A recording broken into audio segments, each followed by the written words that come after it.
Пока снежные барсы ждут победителей, номинанты позируют и рассуждают о специфике азиатского кино. Свой дух, во-вторых, свой почерк. Совершенно отличается наши азиатские режиссеры, даже операторская работа в цветовой гамме, в подаче, в монтаже фильма. Я бы сказал, оно больше так вот направлено на размышления.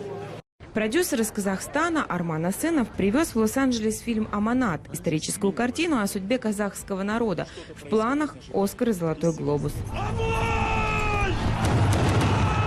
Как признается организатор фестиваля Садык Шернияз, режиссер из Киргизии, провести в Голливуде такое мероприятие сложно. Американская публика, они очень-то жалуют азиатские фильмы. Не только, наверное, мне, и многим другим азиатским режиссерам очень трудно продвигать на «Оскар» свой фильм. Фильмы отсматривала искушенное голливудское жюри и строгий президент «Золотого глобуса». Я посмотрел несколько фильмов, и некоторые были очень хорошие, а некоторые не очень. И сценариста скороносного фильма «Король говорит» Дэвид Сайдлер, который, кстати сказать, азиатским духом проникся. Это уникальное событие, потому что сколько людей ты можешь узнать на самом деле в своей жизни? 2, 3, 4, может, родители, супруги, дети. О, мы не знаем людей.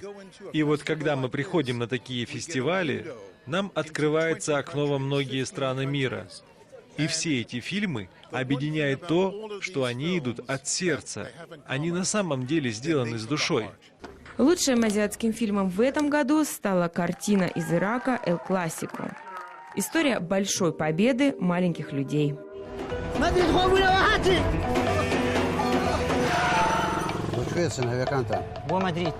Двое братьев отправляются из Ирака в Испанию на футбол. На их пути война.